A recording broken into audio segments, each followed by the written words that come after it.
and Miss Christina's got her bag of supplies there if you want to follow an arm down. Or over. However we do that. Go on.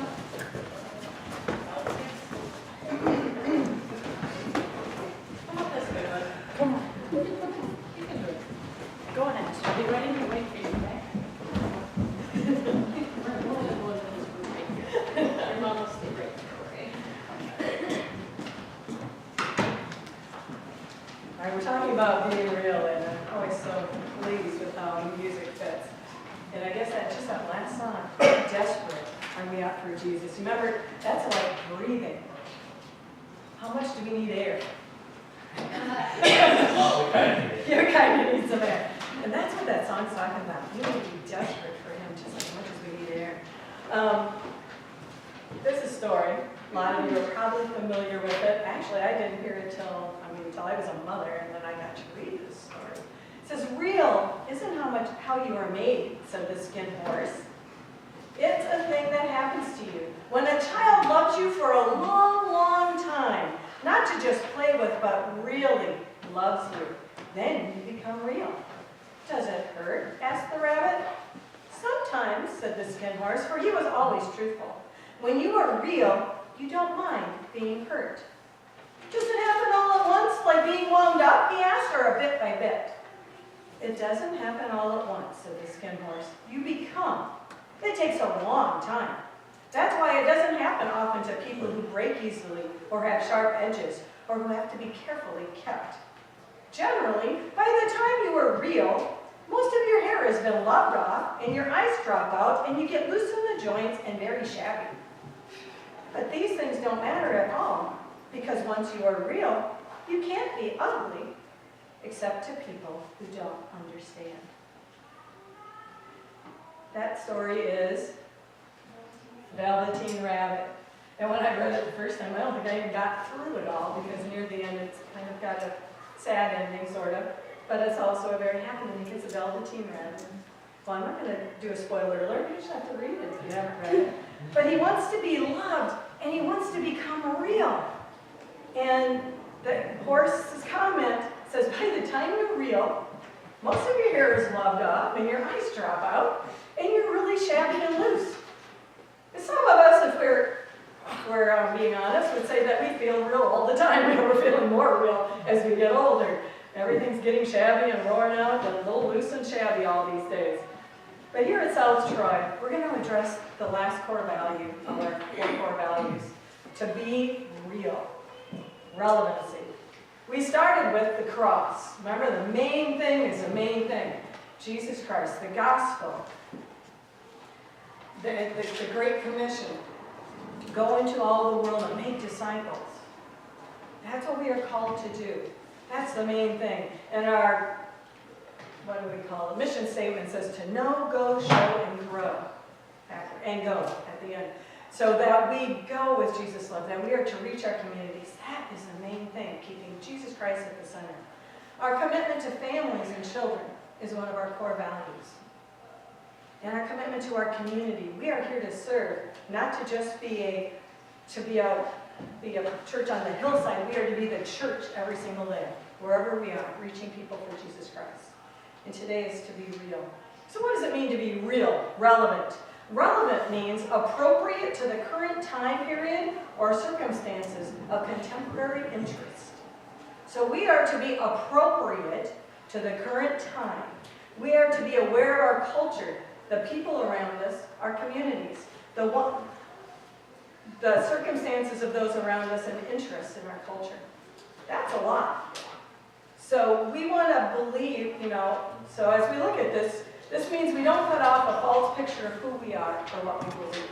We don't sugarcoat the truth, but we also don't hide ourselves away from the culture.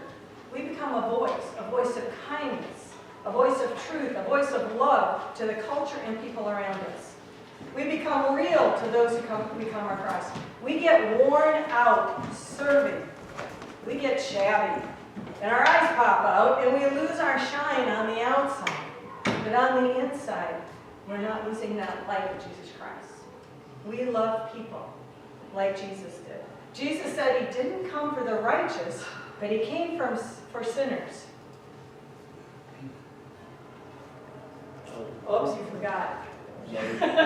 We're doing that. PowerPoint's a little different, so you just have to go to the next slide when you get back there. There it is.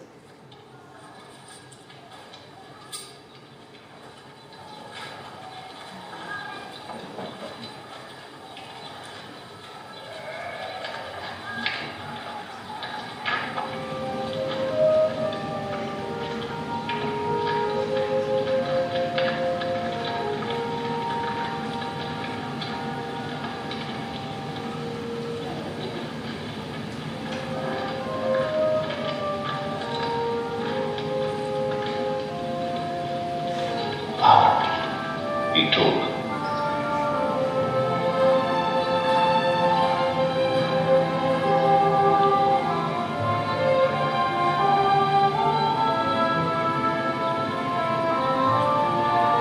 And Matthew got up and followed him.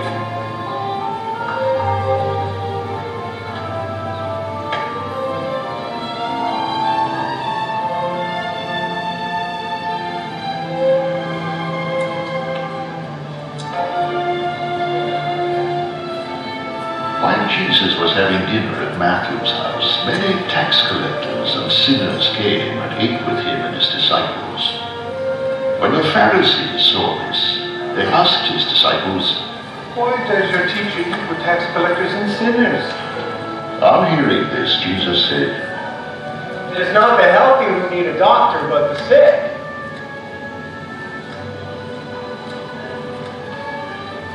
But go and learn what this means.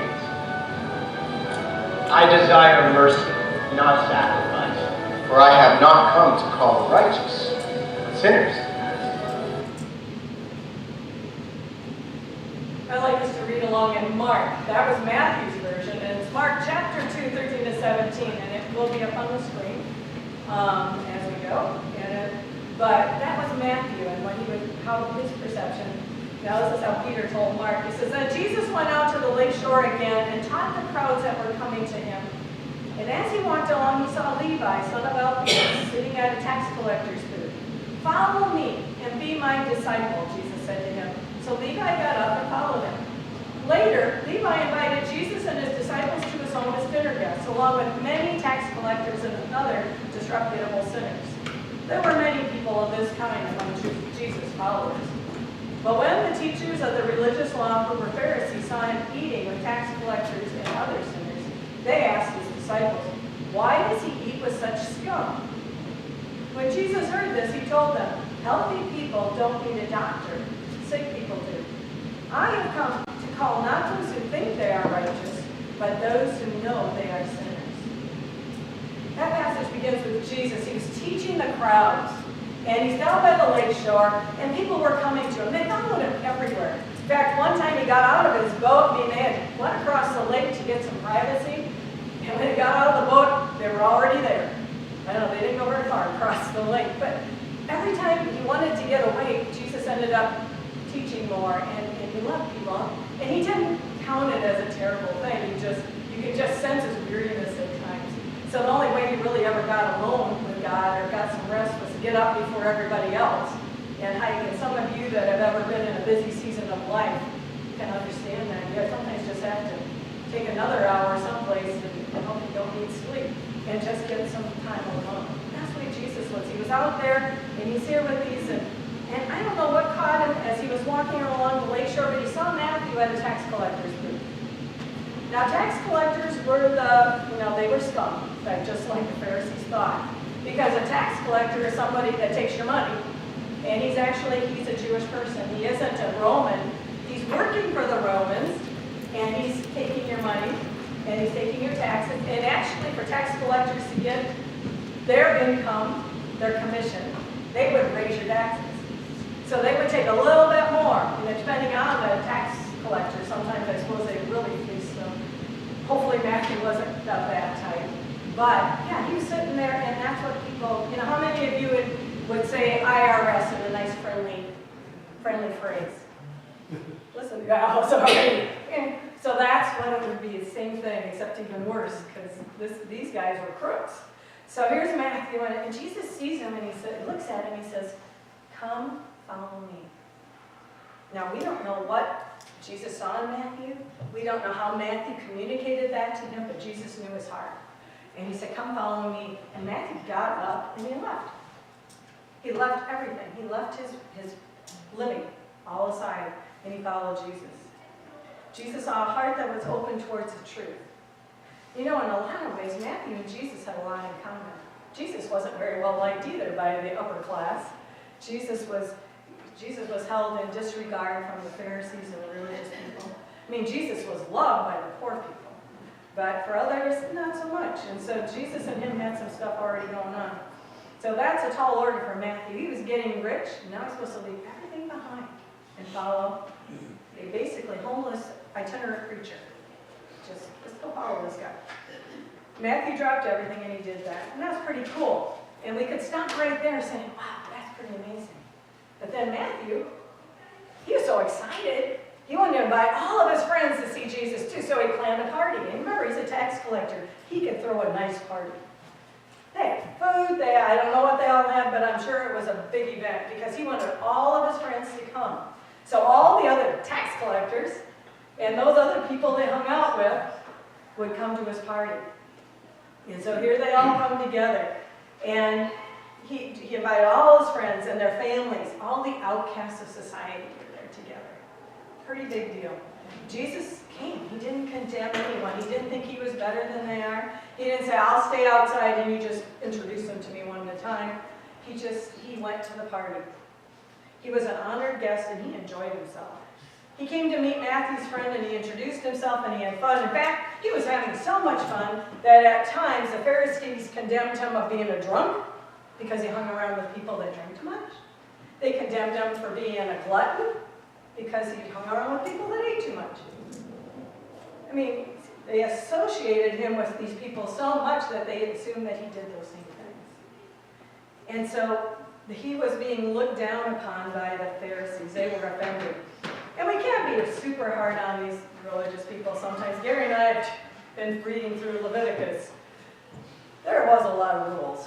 There was a lot of rules about keeping yourself holy, keeping yourself set apart. But so far we haven't come across anything that says don't associate with people. It says it doesn't associate with their sins, but don't associate with. So far I haven't seen any place like that. So these Pharisees looked at him and they said, look at him. How can he eat with those people? If he was really a holy guy, he wouldn't be with these lowlifes. He wouldn't associate with them. Because he's going to get dirty. He's not going to be holy anymore. So far, as I said, they really didn't have any reason to say that except that they were having struggles with that. God does take holiness seriously. Because he does call us to be holy as he is holy.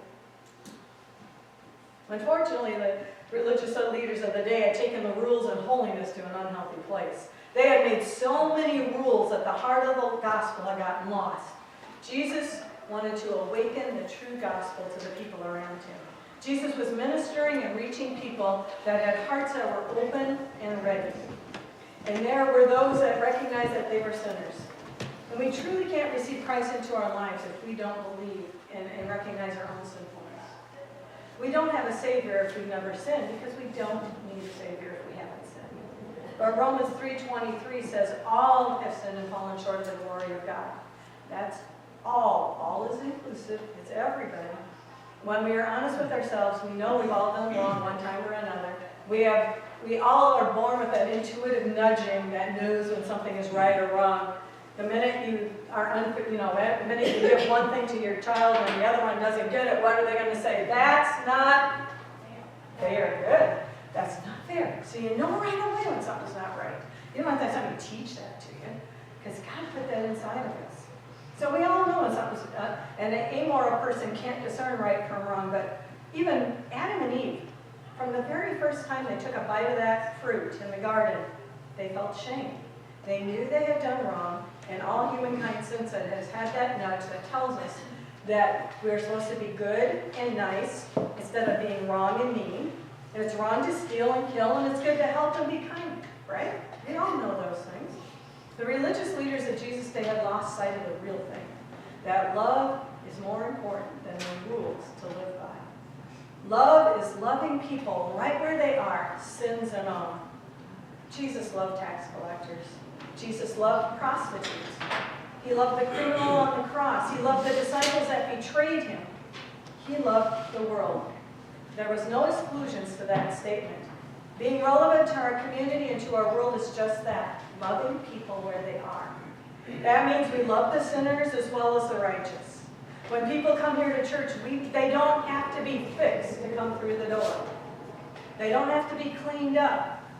People are messy. Ministry is messy. Jesus' followers were messy.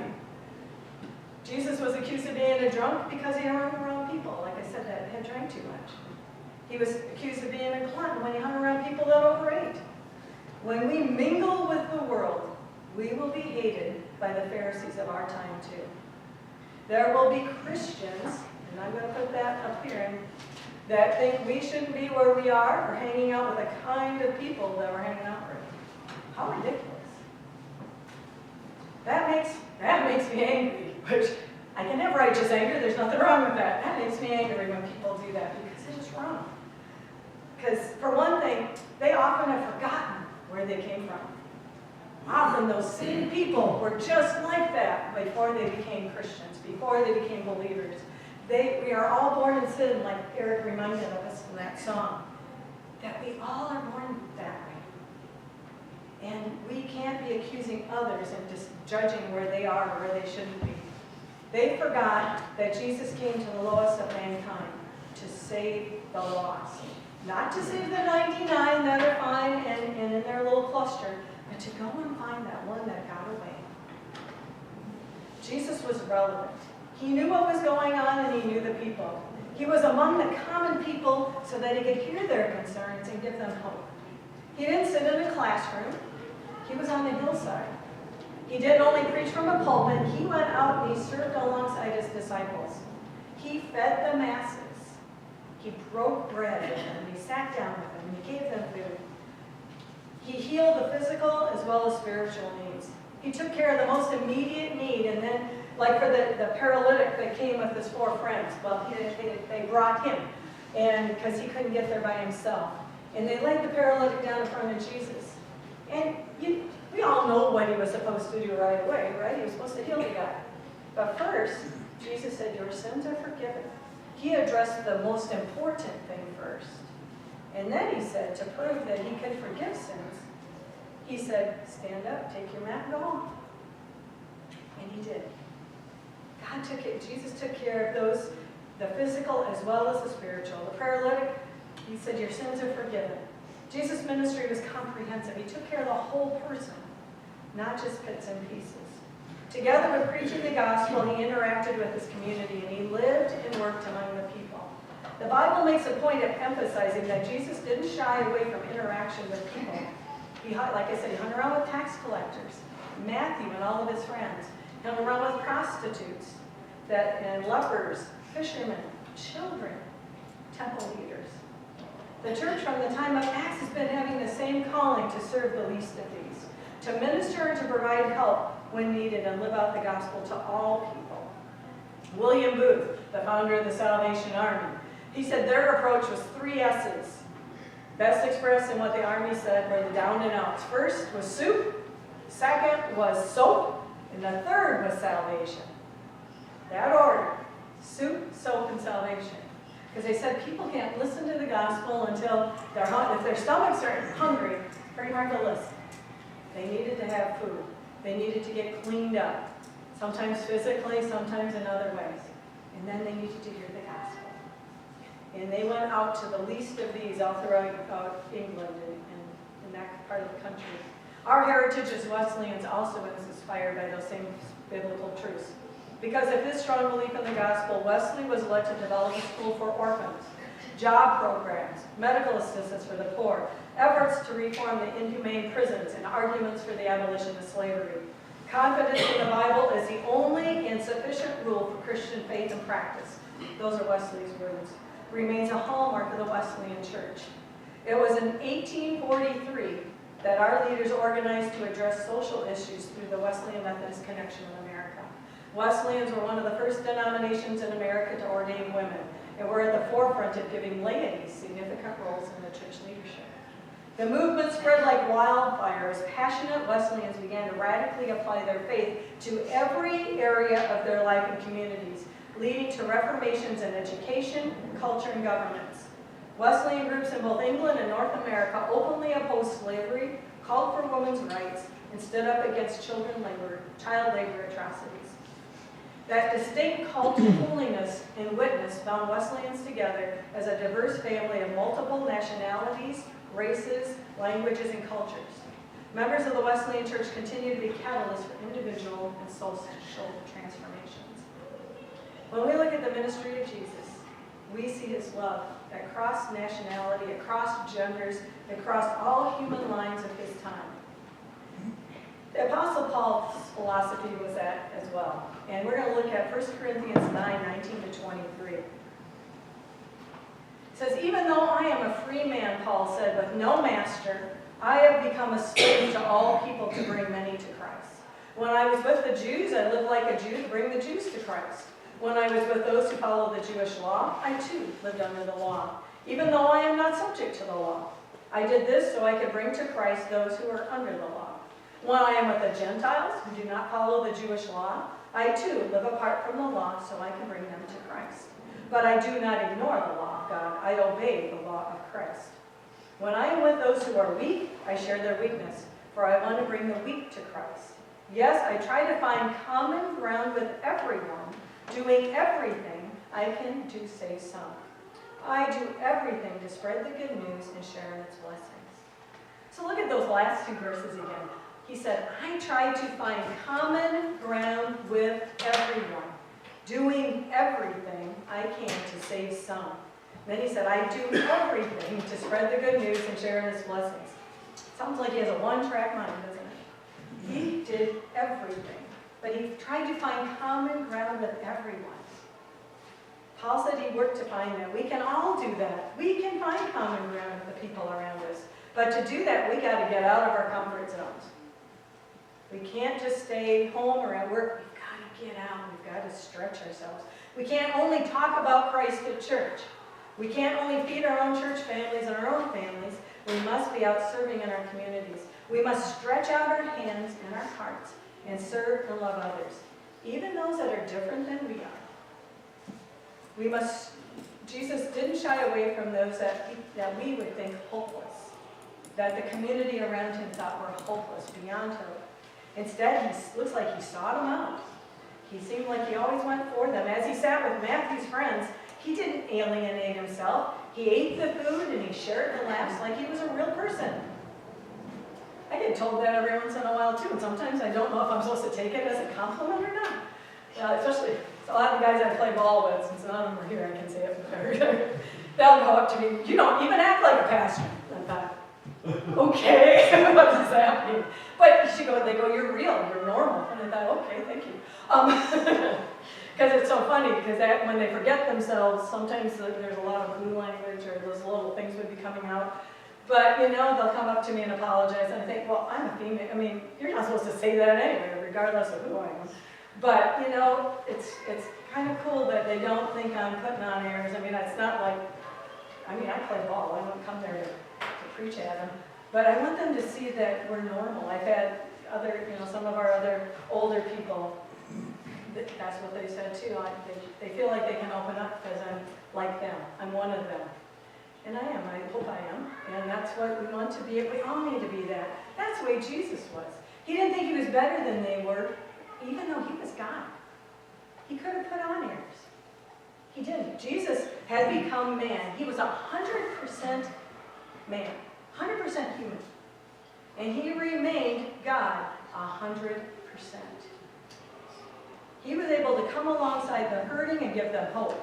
The prostitute caught in adultery, he didn't condemn her, he forgave her, and then he said, go and sin no more. The woman at the well, a Samaritan, yes, he listened and he talked with her, and he shared the gospel. He said, I am the living water. He spoke to Matthew and Zacchaeus, two tax collectors, And they changed and they became followers of Christ. He loved them, he accepted them, he spoke the truth to them. He was real, he was relevant. There was no mistaking his heart for them. They knew he cared because of his love for them, and they were drawn to live better lives, to change and to get right with God. Zacchaeus repented of cheating people, and he said, if I've cheated anyone, I will give back, plus interest. That's what happens when Jesus comes into our lives. We don't have to clean people up. God does that. That's his job. That's what I always figured out. That's God's job to change you. It's our job to listen and be open. Zacchaeus repented, and he returned all the overages he had taxed the people. Matthew left his work and he followed Jesus. The Samaritan woman, after she talked with Jesus, went back to town. She told everybody about Jesus, and they all came to listen, and many became Christians from there. The woman caught in adultery was forgiven, and she was told to leave her life of sin. Once these people experienced the love of God, they wanted to change, to live their lives free from sin and guilt. His love for them, Jesus' love for them, lifted them up to the life they were created for. C.S. Lewis wrote, "The more we let God take us over, the more truly ourselves we become, because he made us. He invented us. He invented all the different people that you and I were intended to become. It is when I turn to Christ, when I give up myself to his personality, that I first begin to have a real personality of my own." God is interested in us and desires that we are real, not holier than thou, not goody two-shoes, but real people living lives of faith alongside our neighbors. Last month, Rochester's Mayor Kim Norton declared a Random Acts of Kindness Day. Did you all hear about that? I mean, we're not in Rochester, so we kind of forget that there's a few Rochester people, but yeah, we don't think about it very much. But she had this random day, because I think the whole month was there was a national day of Random Act of Kindness Day or something. And there were several community events you could get involved with on this Random Acts of Kindness. A pediatric book drive, the books were going to St. Mary's, a winter outerwear drive, free haircuts for low-income people, free and reduced lunch families, help at community food response, there was all sorts of different things. Even you could help collect pet food and stuff for poor families that couldn't, take care of their pets.